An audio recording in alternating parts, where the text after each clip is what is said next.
దేవుని బిడ్డలారా, ఏమి కావాలన్నా పరలోకం నుంచి నీకు జారీ చేయబడుతుంది. ఒక అప్లికేషన్ లెటర్ రాసి నువ్వు పంపితే దేవుడు దాన్ని చదివి నీకు జవాబిస్తాడు. నువ్వు ఎప్పుడైతే దేవునికి అప్లికేషన్ రాసి, దేవా ఇది నాకు కావాలని నువ్వు ఎప్పుడైతే రాస్తున్నావో దాన్ని దేవుడు చదివి, దేవుడు నువ్వు రాసిన లెటర్ను నచ్చి మెచ్చి నీకు తిరిగి జవాబు పంపిస్తాడు, తిరిగి ఆశీర్వాదాలు పంపిస్తాడు. నువ్వు ఆయన బిడ్డవు కాబట్టి అడిగితే నీ మాట తీయలేడు, అడిగితే నిన్ను దూరం కొట్టలేడు. అందుకే బైబిల్లో రాశాడు కదా, నా యుద్ధకు వచ్చిన వారిని నేను ఎంత మాత్రం త్రోసివేయను. హల్లెలూయా చెప్పండి, హల్లెలూయా. ఎవరు ఇక్కడ ఉన్నటువంటి వాళ్ళు ఎవరు పిలుస్తున్నాడు దేవుడు చెప్పండి? ఇక్కడ ఉన్నటువంటి వారిని ఎవరు పిలుస్తున్నాడు? అందరూ పిలుస్తున్నాడు దేవుడు. నా యుద్ధకు వచ్చినటువంటి వారిని నేను ఎవరిని త్రోసివేయను. ఇంకో మాట ఏమంటారంటే, మిమ్మల్ని ఎవరిని అనాథలుగా దేవుడు వీళ్ళు ఇంత మంచి దేవుని కలిగి ఉన్న తర్వాత ఆయనకి ఇచ్చే పియర్, ఆయనకి ఇచ్చినటువంటి ప్రాముఖ్యత ఏమిస్తున్నాము అనేది నీ జీవితంలో నువ్వు కలిగి ఉన్నావు. నువ్వు ఆయనకి ఇచ్చే నమ్మకము, విశ్వాసం ఏదైతే ఉన్నదో నీ పరిస్థితి ఏర్పడుతుంది. నేను ఇంకో మాట చెప్తాను, మీరు ఏమనుకోవాలంటే ఇల్లు లక్షణము సాంకేతికను అందరికి చెప్తాయి కదా. ఇల్లు లక్షణం ఏం చెప్తుంది? ఆకలి చెప్తుంది. నీ విశ్వాస జీవితానికి కారణము నువ్వు ఏర్పాటైపోతావు. నీ విశ్వాసం భక్తి ఉన్నదా, భక్తి లేదా? సాకుల అనేకమైనటువంటి మంది నానా రకాలుగా మాట్లాడటానికి అవకాశం లేదు బిడ్డల. ఇష్టానుసారంగా మాట్లాడటానికి అవకాశం లేదు. దేవుని మీద నమ్మకం బిడ్డలు ఏదైనా నువ్వు మంచి కోరుకుంటాను, ఏదైనా నువ్వు మంచి చేయాలనుకుంటాను. కానీ మంచి చేసే విషయంలో నువ్వు ఉన్నప్పుడు దేవుడు నీ జీవితంలో ఆనందం ఉంటుంది, సంతోషం ఉంటుంది, సమాధానం ఉంటుంది బిడ్డలారా. అందుకారణాన్ని బట్టి ఇక్కడ మనం దేవుడు అడుగుతున్నప్పుడు దేవుడు నిన్ను మయపరుస్తాడు, దేవుడు నిన్ను ఆశీర్వదిస్తాడు, దేవుడు నిన్ను దీవిస్తాడు. ఒక మాట మీకు చెప్తా చూడండి. ఒక పాస్టర్ గారు చాలా ప్రార్థన చేస్తున్నారు. భార్య పిల్లలు కలిసి సేవ పరిస్థితుల్లోకి వచ్చిన తర్వాత వాళ్ళు ఎక్కువ ప్రార్థన చేస్తున్నారు. సేవకు వచ్చిన తర్వాత చాలా కష్టపడుతున్నాడు సేవకు. పిల్లలతో పాటు చాలా కష్టపడుతున్నాడు. తినడానికి తిండి లేదు. ఎందుకంటే ఆయన వెళ్ళినటువంటి గ్రామంలో ఎవరు లేరు, ఆదరించేవారు లేరు, ప్రేమించేవారు లేరు, సహాయం చేసేవారు లేరు. అలాంటి పరిస్థితుల్లో సేవకుడు బాధపడుతున్నాడు. ప్రభు మరి ఇక్కడికైతే నన్ను పంపించావు, ఈ ప్రాంతంలో అయితే నేను ఉన్నాను అని చెప్పి ఆయన 3 రోజుల ఉపవాస ప్రార్థన ఏర్పాటు చేసుకున్నాడు. 3 రోజుల ఉపవాస ప్రార్థన ఏర్పాటు చేసుకుని స్వయంగా దేవుని సన్నిధానంలో కుటుంబంతో కలిసి ప్రార్థన చేస్తున్న సందర్భంలో చివరి దినాన ఒక అద్భుతం వారి జీవితంలో జరిగింది. చివరి దినం 3వ రోజు చివరి సమయంలో ఒక అద్భుతం వారి జీవితంలో జరిగింది. ఏంటంటే ఏది జరిగిందో మీరు ఒకసారి వినాలి. అయితే అక్కడ 3 రోజుల ఉపవాసం చేసిన ప్రార్థనకు ప్రతిఫలం ఏది దొరికిందో అనేది గమనించాలి కదా. వాళ్ళు ప్రార్థన చేస్తున్న సందర్భంలో అది సెమిని కాబట్టి అది పెద్ద మంచి బిల్లింగ్ కాదు. వాళ్ళు ప్రార్థన చేస్తున్నారు. ఆ ప్రార్థన సమయంలో ఒక కాకి రోడ్డు పక్కన పడిపోయింది. ఇప్పుడు ధనవంతులు ఇల్లు ఉంటాయి కదా, సేవకులు చాలా మంది పేదరికం నుంచి వచ్చినటువంటి వాళ్ళు ఏముంటారు కదా, అది అందరికీ లోకంలో తెలుసుకున్నటువంటి సత్యం. కానీ వాళ్ళు దేవుని కొరకు వచ్చిన తర్వాత ధనవంతులని చెప్పడానికి మనకు అవకాశం ఉంది. కానీ ఆ సేవకుడు వాళ్ళు ప్రార్థన చేస్తుంటే ఒక కాకి అక్కడ చనిపోయింది. సమర్కాకి చనిపోయిన తర్వాత భోజనం లేదని ఏడుస్తున్నారు, కన్నీళ్ళు కాలుస్తున్నారు, ఏమి లేదని ఏడుస్తున్నారు. వీళ్ళకు ఎక్కడికి వస్తుంది భోజనము అని చెప్పి అక్కడ ఒక ధనవంతుడు పోతున్నాడు. ఆ ధనవంతుడు పోతుంటే అక్కడ సమర్కాకి చనిపోయి ఉంటే ఆ కాకిని 2 బొట్టు నీళ్ళ ఆ కాలు ఇట్లా పెట్టేసి కాలుతో ఇసురు కొట్టింది. కాలుతో ఇసురితే అది వాళ్ళు ప్రార్థన చేస్తున్నటువంటి దర్వాజ ముందు వాళ్ళ దగ్గర వచ్చి పడింది. తొమ్మ నుంచి ఇసురు కొట్టింది, కాలుతో చేరుకుంటాడు. ఇసురితే అలర్చి ఆ ప్రార్థన చేసుకునే ముందు అక్కడ పడ్డది. పడ్డ తర్వాత వాళ్ళు ప్రార్థన అయిపోయిన తర్వాత వాళ్ళు ఒకటి ఆలోచన వచ్చింది. పాస్టర్ గారికి ఏం ఆలోచన వచ్చింది అంటే, దేవుడు పంపించిందేమో, మనకి ఈ రోజు ఏమి లేదు, తినడానికి తిండి లేదు, మరి ఇది దేవుడే పంపించిందేమని చెప్పి ఆయన ఏం చేసిందంటే ఏదేమన్నా కాదని చెప్పి ఆ ప్రార్థన అయిపోయిన తర్వాత మంచి షాక్ పట్టుకున్నాడు. ఆ సమయాన్ని పట్టాడు, దాన్ని కట్ చేస్తున్నాడు. దాని తలని ఏం చేస్తున్నాడు? కట్ చేస్తున్నాడు.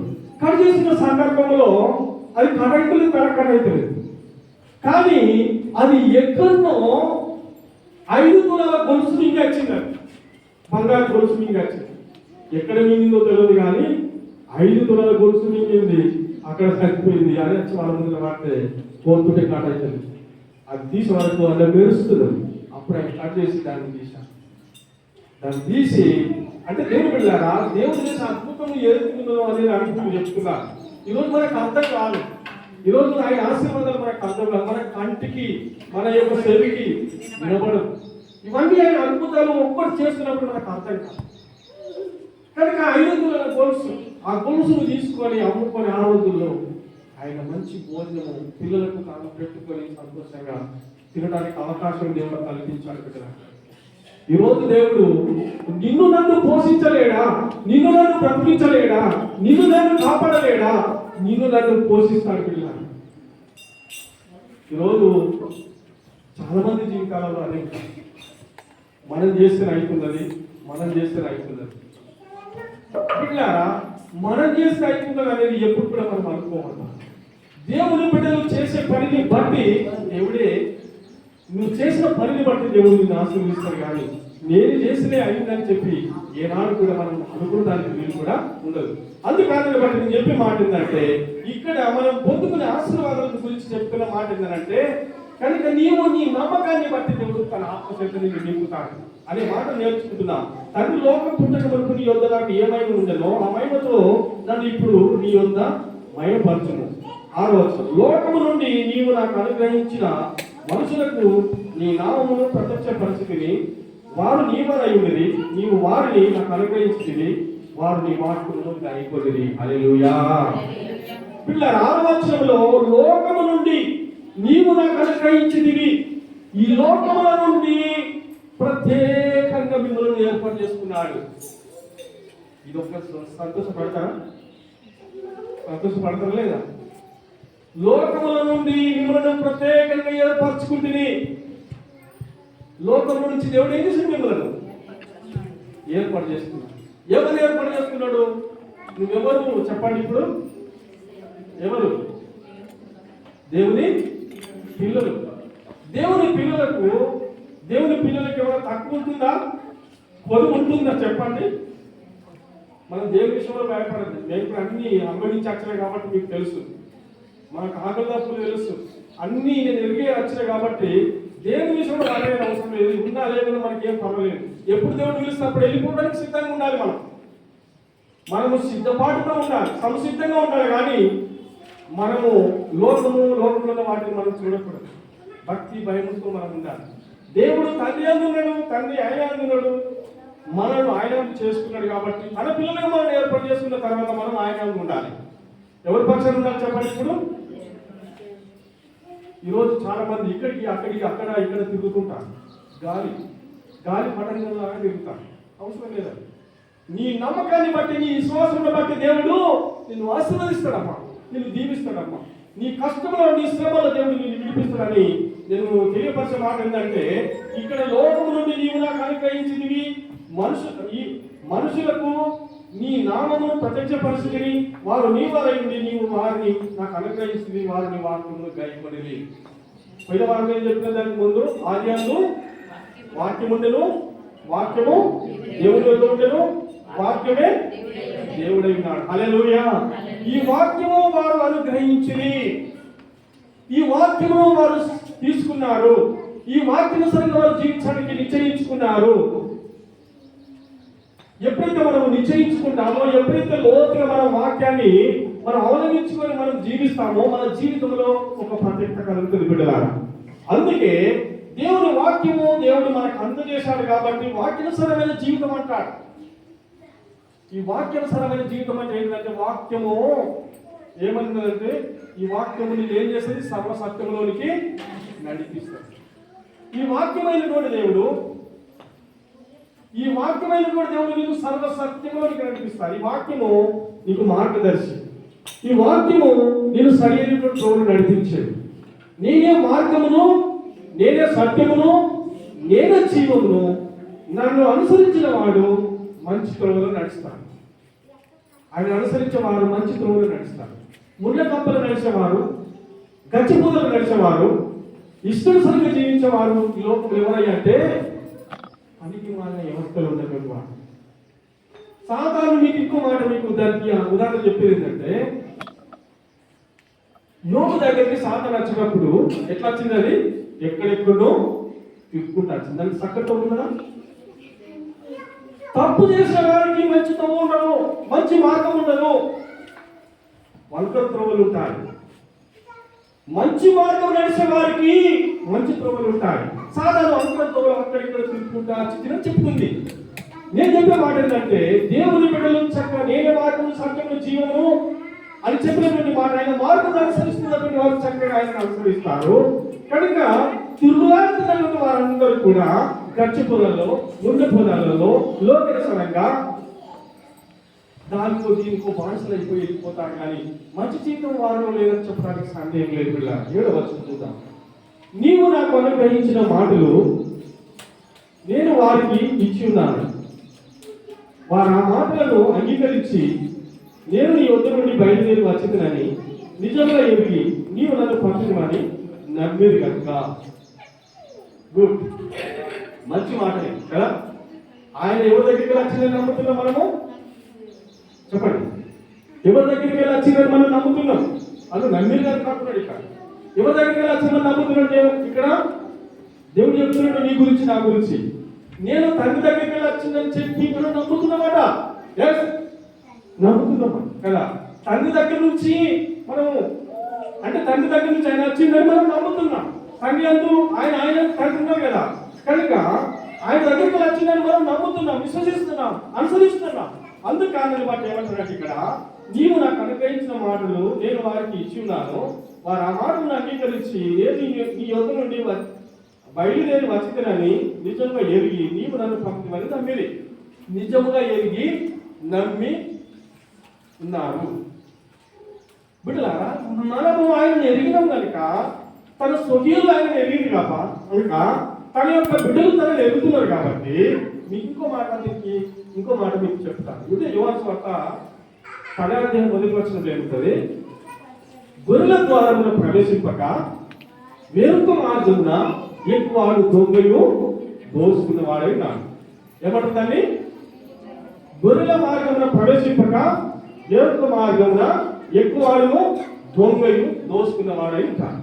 కానీ గొర్రెలకు ద్వారము నేనే, నా ద్వారా లోపలికి ఎవరికి వెళ్ళలేడు, బయటికి ఎవరు రాడు.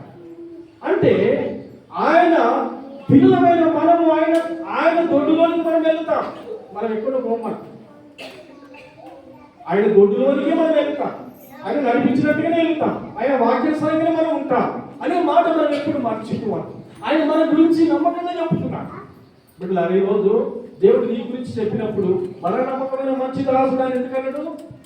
నీ మంచి ప్రవర్తనను బట్టి, నీ మంచి లక్షణాలను బట్టి, నీ మంచి విధేయతను బట్టి, నీకున్న మంచి మనసాక్షిని బట్టి దేవుడు నిన్ను మెచ్చి నచ్చి మంచి మాటలు చెప్తాడు. మంచి బలమైనటువంటి బలనమ్మకమైనటువంటి మంచి దాసుడుగా బిడ్డలారా, అందుకారణాన్ని బట్టి దేవుని పూర్తిగా మనము నమ్మాలి. ఎందుకంటే ఆయన చెప్తున్నాడు అంటే బయలుదేరి వచ్చిందని నిజంగా ఎరిగి నీవు నన్ను పంపినవని నమ్మి, నీవు పంపినవని నమ్మారు.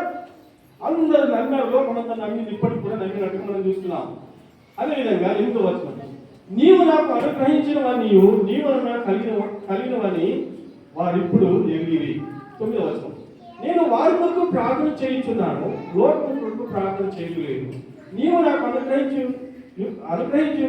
వారు నీవారైనందున వారి కొరకు ప్రార్థన చేయించున్నాను. ఈ మాట ఒకసారి మనం ధ్యానం చేసుకుందాం. దేవుని బిడ్డలారా, యేసు ప్రభు ఎవరి కొరకు ప్రార్థన చేస్తుంది అనేది ప్రశ్న ఇక్కడ మనకు వచ్చింది. యోహాను సువార్త 3:16 ఏమన్నాడు? ఏమంటాడమ్మా? పిల్లలు చెప్పండి. యోహాను సువార్త 3:16 ఏమన్నాడు? దేవుడు లోకం ఎంతో ప్రేమించను కాగా తన అద్వితీయ కుమారుడిగా పుట్టిన వారి యందు విశ్వాసం ఉంచు ప్రతి వాడును నశింపక నిత్య జీవం పొందినట్లు ఆయన అనుగ్రహించాడు. అంటే దేవుడు లోకాన్ని ప్రేమిస్తున్నాడు, కానీ తన అద్వితీయ కుమారుని యందు విశ్వాసం ఉంచినటువంటి వారినే ప్రేమిస్తున్నాడని లేఖనం తెలియపరుస్తున్నది. మీరు ఒకటి గమనించండి, మీరు మంచి పిల్లలను ప్రేమిస్తారా? మీ ఇంటికి ఎవరైనా చూడకపోతే మంచి పిల్లలు ప్రేమిస్తారా? మీ పిల్లలు ప్రేమించుకున్నట్టుగా ఇది ఒక ప్రత్యేకత ఇక్కడ మనకు వచ్చే కనిపిస్తున్నది. చాలా జాగ్రత్తగా ఉండాలి. ఇక్కడ ఏమంటాడంటే, నేను అందరి కొరకు ప్రార్థన చేయడం లేదు, నీ దగ్గర నాకు కలిగిన మహిమను బట్టి, ఈ మహిమను వాళ్ళు పొందుకున్న కార్యాన్ని బట్టి నేను ప్రత్యేకంగా వారి కొరకు ప్రార్థన చేస్తున్నాను, వారి కొరకు నిధులు పంపిస్తాను, వారి కొరకు సహాయం చేస్తాను, వాళ్ళ రోగాల నుంచి విడిపిస్తాను, వాళ్ళ వ్యాధుల నుంచి విడిపిస్తాను, కానీ వాళ్ళ కుటుంబాన్ని దీవిస్తాను, వాళ్ళ పిల్లలను దీవిస్తాను. ఆమేన్, హల్లెలూయా. అంటే ఎంత మంచి మాటలు మాట్లాడుతున్నాడు యేసు ప్రభు కదా. నువ్వు నమ్మిన కార్యాన్ని బట్టి నిన్ను మరవకుండా దేవుడు ఎప్పుడైనా నిన్ను మర్చిపోయింది చెప్పండి? అక్కడ మిమ్మల్ని అమ్మా ఎప్పుడైనా మర్చిపోయిన దేవుడు? మనం దేవుడు మర్చిపోలేదు, కానీ మనం ఎక్కడ చూడండి 121 కీర్తనలో ఒక మాట ఉంటుంది కదా. 121 కీర్తన 2వ వచనంలో అనుకుంటున్నాను. అక్కడ ఏమని ఉంటుందంటే, కొండల తట్టు నా కన్నులు ఎత్తుచున్నాను, ఎక్కడ కూడా నాకు సహాయం దొరుకుతుంది. భూమి ఆకాశం కలిగేసుకున్న యెహోవానే సహాయం మనకు దొరుకుతుంది. తర్వాత ఆయన పుణుకడు, ఆయన నిద్రపోడు. హల్లెలూయా చెప్పండి, హల్లెలూయా. తల్లి తన బిడ్డను మర్చినా మనుషులు కానీ నేను నిన్ను మరవడానికి పెడతాను. దేవుడు మరుస్తాను మరవడు. మనం ఏడ్చినప్పుడు కానీ, మనం బలహీనమైనప్పటికీ కానీ దేవుడు మనల్ని మర్చిపోడు, దేవుడు మనల్ని విడిచిపోడు. దేవుడు మనతోనే ఉంటాడు. మన కష్టాలలో, మన సుఖాలలో దేవుడు మనతో ఉంటాడని నేడు మీకు తెలియపరుస్తున్నాడు. ఎందుకంటే ఆయన నిన్ను విడువడు, నిన్ను ఎడబాయడు, పితరులకు తోడు దేవుడు మీకు తోడుతాడనే మాట నేను మీకు ఈ మంచి మాటలు తెలియపరిచిన మాట ఏంటంటే, కనుక మన కొరకు ఆయన ప్రత్యేకంగా ప్రార్థన చేస్తున్నాడు. ప్రత్యేకంగా మనం అంటే కదా డెవలప్మెంట్ అంటే ప్రత్యేకంగా మనము ఆశీర్వదింపబడాలి. దేవుడు కోరుకుంటున్నాడు ఆ సత్యాన్ని మర్చిపోకుండా మన జీవితంలో చాలా ఆధ్యాత్మికంగా మనం ఎదగాలి. మనం ఆధ్యాత్మికంగా మనం ఎదగాలి, ఆత్మీయంగా మనం ఎదగాలి. దేవుల్లో ప్రతి విషయంలో భయభక్తులతో ఎదగాలి. ఒక మొక్క మంచి నిలబడ్డ మొక్క ఎదిగినట్టుగా మనం ఎదగాలి. దేవుడితో మనము మంచి జీవితం జీవించాలన్నది బైబిల్ తెలియపరుస్తుంది. ఈ ప్రతి నిధులన్నీ కూడా నీకు ఇస్తాడు దేవుడు, ప్రతి ఆశీర్వాదాలు దేవుడు నీకు ఇస్తాడు, నీ అవసరాలన్నీ దేవుడు తీరుస్తాడు. కానీ ఆయనకి ఇచ్చే ప్రార్థనతో ఇవ్వాలన్నది నేడు దినం నీకు తెలియపరుస్తున్నాడు. దేవుడు భూమి ఆకాశంలో సృష్టించక ముందే ఆయన ఉన్నాడు, ఆయన ఉన్నవాడు, ఆయన అడవాడు, ఆయన మొదటివాడు, ఆయన కడపడివాడు, ఆయన సర్వమైనటువంటి దేవుడు. చెప్తున్నటువంటి మాటలు నమ్మకపోతే ఎవరు నమ్ముతారు? ఈరోజు మనుషులు నమ్ముతారు కానీ దేవుణ్ణి నమ్మేవారు లేదు. ఇప్పుడు ఎవరో కొందరు వచ్చినారనుకో, కొంచెం డబ్బున్న వాళ్ళు వచ్చినారనుకో, వాళ్ళు నమ్ముతాం కానీ దేవుడిని నమ్మకం. దేవుడిని నమ్మితే బాగుపడతామని అర్థం చేసుకున్న వారు దేవుడిని నమ్ముతారు. పిల్లలారా, ఈ విషయంలో మరి చాలా చక్కగా మీరు ఓర్పుతో మీరు దేవుని వాక్యం విన్నారని నాకు అర్థమవుతున్నది. ఓకే అమ్మ, నచ్చింది కదా. నా వాక్యం కూడా ముగించడానికి అవకాశమే. ఇక్కడ ఈ చివరి మాట చెప్పి ముగిస్తున్నాను. ఇక్కడ 5 నిమిషాలు ముగించింది ఏంటంటే, దేవుడును ప్రత్యేకంగా నీ కొరకు ప్రార్థన చేస్తున్నాడు, ప్రత్యేకంగా ఆయన కుటుంబంగా నేను కాపాడుతున్నాడు. ఈ ప్రత్యేకమైన ప్రార్థన నీ కొరకని నువ్వు నమ్మాలి. ఈరోజు ఈ ప్రత్యేకమైన ప్రార్థన నీ కొరకని నువ్వు నమ్మాలి. దేవుడు తప్పకుండా ఉన్నాడు. బిడ్డలారా, నేను నిన్నటి దినం ఇక్కడ కొంచెం తిరుగుతున్న ప్రార్థన చేశాను. నా నెత్తి మీద చేతి పెట్టుకున్నాను, నా హార్ట్ మీద చేతి పెట్టుకున్నాను, నా బాడీ మీద చేతి పెట్టుకుని నాకు నేను ప్రార్థన చేశాను. ప్రభువా నన్ను కొట్టుకున్నాను, ప్రభువా నాకు మంచి ఆరోగ్యం ఇవ్వండి, ప్రభువా నాకు తోడుకోగలిగిన దేవుని నేను అడుగుతూ నేను ప్రార్థన చేశాను. ఈరోజు నీవు స్వతంత్రం రావు, దేవుడు నీకు స్వతంత్రం ఇచ్చాడు, ఆయనతో మాట్లాడే హక్కు ఇచ్చాడు. గొప్ప హక్కును కలిగి ఉన్న బిడ్డలారా, గొప్ప హక్కు దేవుని దగ్గర పొందుకునే హక్కు నీకు ఉన్నది, దేవుడితో కొట్లాడే హక్కు నీకు ఉన్నది, దేవుని దగ్గర పొందుకునే ఆశీర్వాదాలు పొందుకునే అవకాశం నీకు ఉన్నది, కానీ మనం పొందుకోలేకపోతున్నాం. గాలికి దీపం పెట్టినట్టు ఉన్నాం. గాలికి దీపం పెట్టి దేవుడని మొక్కుతున్న వాడు ఉన్నాడు, కానీ ప్రత్యేకత లేదు, ప్రాముఖ్యత లేదు, భక్తి లేదు, భయం లేదు, విశ్వాసం లేదు, సరైన నమ్మకం మనలో లేదు. అలాంటి వారందరూ కూడా గాలి చెదరగొట్టు పొట్టువలే ఉన్నది. అందరూ కూడా చెదిరిపోతారు, అందరూ కూడా గాలికి చెదిరిపోతారు, కొట్టుకొని పోతారు. నిలబడే ఇద్దరు లాగడం లేకపోతాం కదా. అందుకని బట్టి నేను చెప్తున్న మాటలు ఏంటంటే, ఇక్కడ యేసు ప్రభు గురించి మీకు ఏం చెప్పినట్టే, తండ్రి నీ వద్ద నాకు ఎలాంటి మహిమ ఉండదో ఆ మహిమ ఇప్పుడు నాతో వచ్చు, ఆ మహిమ నేను నమ్ముకున్న బిడ్డలతో వచ్చు. కనుక నేను ఈ లోకంలోకి నన్ను పంపించు కనుక వీళ్ళు అందరూ నన్ను నమ్మారు కాబట్టి కనుక వీళ్ళకు అన్యాయము జరగద్దు. అదే అల్లలు ఎంత మంచి మాట్లాడు, అన్యాయం వీరికి జరగద్దు, వీళ్ళు శ్రమల పాలు కావద్దు, సాతాను వీళ్ళను ముట్టడి వేయద్దు, సాతాను కబ్జ చేయద్దు. కనుక నీ అధికారము వారిపై ఉంచుము, నీ అధికారము వారిపై ఉంచు. దేవుడు అధికారం ఇచ్చిందా లేదా? ఇచ్చిండా అమ్మా? ఎంతమంది నమ్ముతారు దేవుడు అధికారం ఇచ్చిండా? ఇచ్చింది. ఎక్కడ మాట మీకు మాట నోట్తోనే చెప్పేస్తా. పరలోక మందులు భూమి మీదను నాకు సర్వాధికారము ఇవ్వబడినది యేసుమంది. అదే 20వ వచనంలో, అదే అక్కడ 20వ వచనంలో ఏమంటాడు,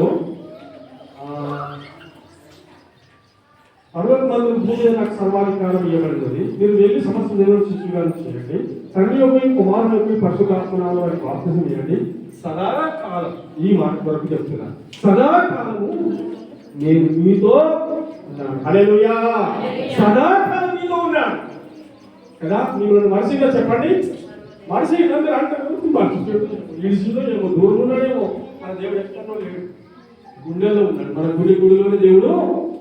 బిడ్డలారా, ఎప్పుడు ప్రార్థన చేసే బిడ్డలే ఉండండి, మంచి హ్యాబిట్ తీసుకునండి, క్రమంగా మందులు చూడాలి. మనం మనుషులను చూస్తే మాత్రం మన విశ్వాసం ఉండదు. మనుషులు ఒకసారి మోసం చేస్తాం, మనుషులు కూడా మోసం చేసేవారు లోకంలో ఉంటారు. మనుషులు నమ్మకంటే దేవుడిని నమ్మాలి, దేవుడిని విశ్వాసం ఉంచాలి. ఆ నమ్మకం విశ్వాసం మీకు గొప్ప మనందరికీ తోడుకి ఆశీర్వదించును కాదు. ఆమేన్.